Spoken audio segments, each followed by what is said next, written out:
네, 오늘 강의를 맡은 김정덕입니다. 자, 오늘은 수술비 보험에 대해서 알아보는 시간인데요.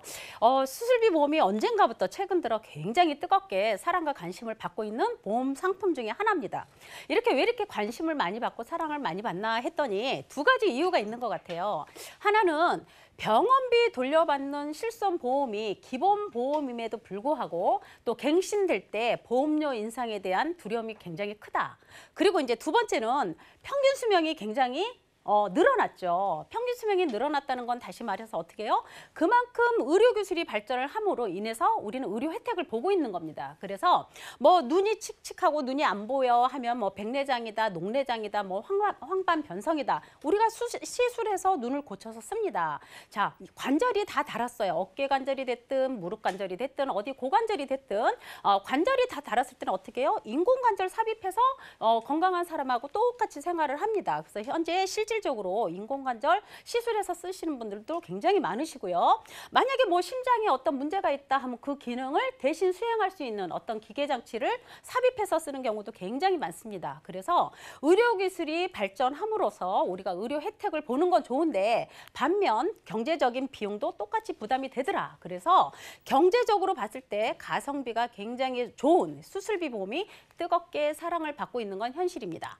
자, 실손보험을 보완할 수 있는 게 바로 수술비 보험이다. 자, 실손 의료비는 어떻게 해요? 가장 좋죠. 왜냐하면 내가 병원에 가서 실질적으로 검사를 하든 진단을 받든 수술을 하든 내가 병원에서 쓰는 병원비를 바로 돌려받는 게 실손보험이에요. 그런데 실손보험은 유일한 단점 딱 하나가 있죠. 바로 갱신입니다. 갱신. 갱신인데 어떻게 해요? 이 갱신이고 병원에서 검사하고 쓰는 모든 비용이 보상이 되기 때문에 실질적으로 내가 진짜 아파서 검사받고 치료받는 경우도 있지만 반면에 그렇지 못하고 병원에서 어떤 의사의 권유나 이런 식으로 해서 의료 쇼핑을 하는 경우도 굉장히 많습니다. 그래서 이렇게 갱신이 될 때 어떻게 해요? 보험회사는 그 손해율을 누구한테? 고객한테 전가가 되죠. 그래서 이 고객 입장에서 볼 때는 어떻게 해요? 내가 나이가 들어가는 위험률도 있고 또 물가 상승도 반영이 되고 가장 큰 거는 어떻게 해요? 보험회사 손해율도 같이 가져가요. 그래서 이 실손 의료비가 굉장히 좋은 건 알지만 갱신인 게 가장 치명적인 단점 중에 하나입니다.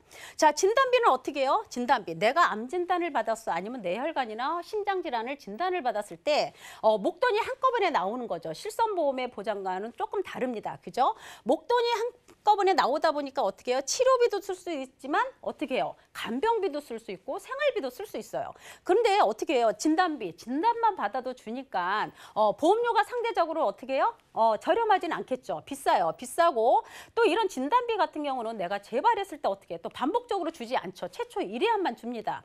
그래서 수술비 보험이 최근 들어서 굉장히 관심을 받는 것 중에 하나가 바로 이 실손 의료비와 진단비의 보완 대책으로 떠오르고 있는 게 사실이죠. 자, 수술비 보험의 장점 제일 큰 건 뭘까요? 지속 치료비입니다. 반복, 재발해도 또 주고 할 수 있는 지속 치료비의 재원이 될 수 있다. 그리고 어떻게 해요? 갱신이 안 되기 때문에 보험료 인상에 대한 부담도 적다. 자, 수술비 담보에는 질병 수술비도 있고 심장 질환이나 뇌혈관 질환 수술비도 있습니다. 자, 작은 1종 수술비부터 5종 수술비도 있고 어느 보험사에서는 오늘 112대 수술 특약까지 새로 선보이는 회사도 있습니다. 자, 내가 이런 수술 특약을 다 갖고 있을 때 다 중복을 해서 받을 수가 있어요. 이 중에서 내가 선택해서 가입을 하셔도 되고 이 여러 가지 수술 특약을 전부 준비를 하게 되면 작은 질환부터 큰 질환까지 적은 질환에서 큰 질환까지 중복으로 받다 보니까 굉장히 큰 질환에 대해서는 크게 보장받아서 진단비처럼 받아서 치료비나 생활비나 간병비도 쓰는데 손색이 없다더라. 그래서 실손 의료비와 진단비의 대체 자원으로 이 수술비 보험이 최근 들어 굉장히 뜨겁게 떠오르고 있는 보험 상품이라는 거죠. 자, 수술의 종류에는 아직까지도 관열 수술이 있고 비관열 수술이 있습니다. 자, 관열 수술은 어떻게 해요? 우리가 수술기구 조작을 하면서 육안으로 보면서 절개하면서 하는 게 바로 관열 수술이에요. 예전에 굉장히 많이 했던 관열 수술이고 지금도 굉장히 뇌나 심장에 큰 수술을 할 때는 관열 수술을 많이 합니다. 그런데 어떻게 해요? 의료기술의 발전으로 인해서 되뇌 내시경이라든가 아니면 복강경화 수술 아니면 흉곽경화 수술 이런 것도 다 관열 수술로 인정을 해주더라. 자, 의료기술의 발전으로 수술에는 비관열 수술이 있어요. 육안으로 피부를 꼭 절개하지 않더라도 어떤 동맥이나 정맥을 통해서 카테터를 통해서 복강경을 통해서 하는 수술들이 바로 비관열 수술이죠. 모 보험사에서는 이렇게 수술 특약도 관열일 때 얼마, 뭐 300, 500, 비관열일 때는 뭐 300, 100 이런 식으로 차등해서 주는 상품도 굉장히 많이 있습니다. 그래서 수술비 보험을 알아볼 때는 관열과 비관열을 구분 없이 잘 주는지, 아니면 관열일 때 굉장히 많이 주지만 비관열일 때도 뭐 적지 않게 주는 거, 이런 거를 잘 보고 준비를 하시면 좋을 것 같아요. 자, 2018년도 통계 자료를 보니까 아직도 사망률은 암입니다. 암. 그리고 그 밑에가 심장이나 폐렴이나 뇌혈관이나 뭐 당뇨, 간질환, 만성 하기도 질환, 뭐 치매라든가 아니면 고혈압성 질환, 이런 게 굉장히 많아요. 우리가 보통 지금 사망률이, 발병률이나 사망률이 암이 굉장히 높죠. 악성 신생물. 그래서 우리가 보통 실손보험을 준비하면서 암보험이나 암 수술비를 따로 준비하는 경우가 굉장히 많았고, 기존에 또 실손보험 준비하면서 안에 특약으로 암진단비나 암수술비를 같이 준비를 했었어요. 근데 실질적으로 국립암센터 통계 자료를 보면 이렇게 사망률이나 발병률이 암이 1등임에도 불구하고 암 환자 10명 중에 암보험 가입된 사람은 4명 정도밖에 안 된다고 합니다. 근데 실질적으로 우리가 이제 고객님들 만나서 상담을 해주다 보면 암보험 하나쯤은 없는 분이 없거든요. 근데 굉장히들 많이들 가입하고 계시는데, 실질적으로 암 진단 받은 암 환자 수에서는 암보험이 가입된 경우가 반도 안 되더라, 이런 통계도 나와 있습니다. 그리고 이제 오늘 이제 수술비 보험에서는 2위, 3위 계속 내려가고 있는 심장이나 폐나 뇌혈관, 아니면 당뇨, 간질환, 만성 하기도, 고혈압성 질환, 이런 모든 질환들이 바로 이 수술 특약 안에 다 들어가져 있습니다. 그래서 진단비나 아니면 실손의료비 대체 자원으로 수술비 보험이 떠오르고 있는 이유 중에 하나가 바로 여기에 있는 거겠죠. 자, 오늘 어느 모 보험사에서 기존에 있던 수술 특약의 보장의 범위를 더 넓혀서 112가지나 되는 보장을 해주는 수술비 특약이 오늘 출시가 됐습니다. 출시가 됐는데 가지수가 이렇게 많이 늘어났다는 건 뭐냐면 보장의 범위가 그만큼 더 늘어났다라고도 말씀드릴 수가 있어요. 보통 우리가 이제 112대에 뭐 1,000만 원이다, 2,000만 원이다 이렇게 가입을 하게 되면, 보통 우리가 이제 제한세에 보면 112가지에 대한 수술이 2,000만 원 하면 이 전체를 다 그렇게 주는 건 아니고 112가지 중에서도 안에서 세분화됩니다. 그래서 큰 질환에 대해서는 크게 주고 작은 생활질환에 대해서는 좀 작게 주고, 그래서 큰 질환을 받았을 때 어떤 생활비라든가 간병비를 충분히 쓸 수 있을 만큼, 그리고 이제 작은 질환에서는 우리가 충분히 가볍게 지나갈 수 있는 어느 경제적인 부분, 이렇게 구분이 돼요. 그래서 보통 15대 질환, 112대 수술 특약 중에서 15대에서는 2,000만 원까지 가입이 가능합니다. 2,000만 원까지 가입하는데, 이쪽에가 아까 보면 2018년도 통계에 나왔던 폐렴, 신장, 고혈압, 뇌혈관, 간 질환, 이쪽이 다 들어가 있습니다. 그래서 이렇게 큰 질환은 2,000만 원까지 보장이 되는 거고, 그중에서 또 24대에 500만 원까지 보장이 되는 거에는 이제 결핵, 또 녹내장, 예전에는 뭐 7대다, 16대다, 뭐 21대다 했을 때 이런 녹내장도 다 이렇게 크게 주는 쪽에 들어가 있었어요. 그런데 지금은 어떻게 해요? 의료기술의 발전으로 또 진단받는 환자들도 많이 늘어서 보험사가 이렇게 큰 질환과 작은 질환에 대해서 이렇게 세분화, 차등을 조금 둔 게 사실이에요.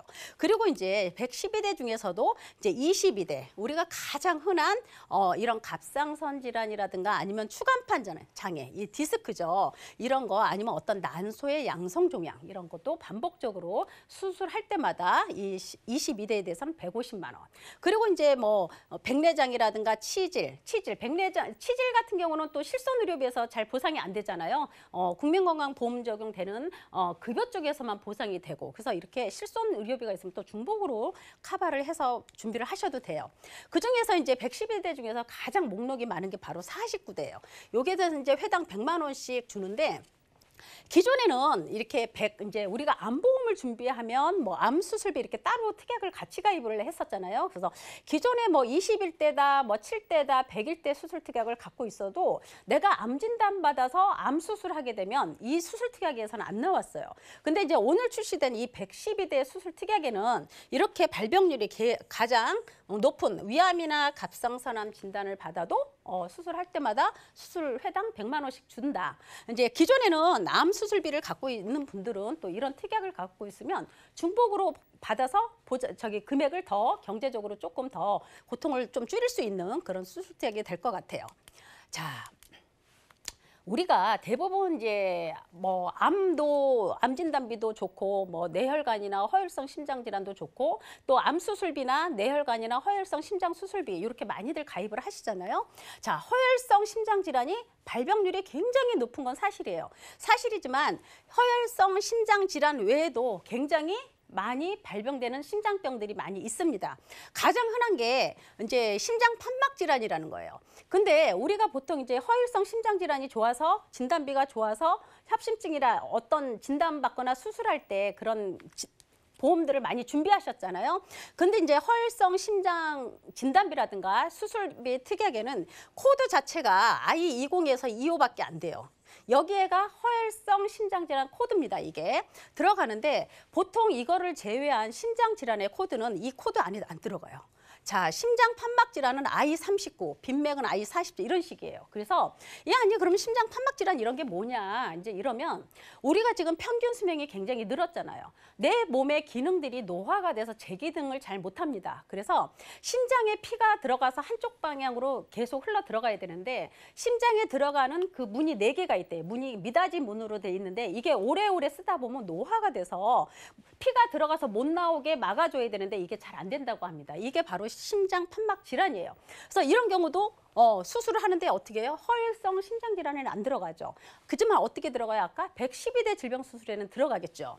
빈맥이나 부정맥은 같은 질환, 연관된 질환이에요. 빈맥이나 부정맥은 뭐냐면 맥박이 정상적으로 안 뛰는 거예요.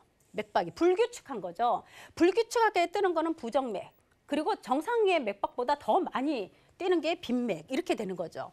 근데 이런 경우는 그 기능을 대신할 수 있는 어떤 제세동기 이런 거를 우리 심장 기능에 삽입을 하죠. 이런 게 다 수술에 들어갑니다. 근데 이제 우리는 대부분 우리가 워낙에 뇌혈관이나 허혈성에 대한 좋은 담보들을 소개를 했지만 실질적으로 그에 못지않는 이런 기타 심장병 질환도 굉장히 많다더라. 그래서 오늘 소개하는 112대 질병 수술에는 이런 수술 특약도 굉장히 다 포함이 된다라는 말씀을 드려봅니다. 자, 그러면 우리가 납입면제 굉장히 중요해요. 왜냐하면 이제 보험에 관심이 있고 하는 나이대가 대부분 40대부터가 이제 많이들 관심을 갖고 계세요. 실질적으로 건강이 이제 걱정되는 나이에 돌입을 하시는데 이 납입면제가 기존에는 뭐 암 진단 받거나 이랬을 때 딱 암 진단비에 대한 보장보험만 빠지고 나머지는 또 계속 내는 그런 게 했었지만 그때는 또 지금의 보험보다는 또 보험료가 조금 저렴했었어요.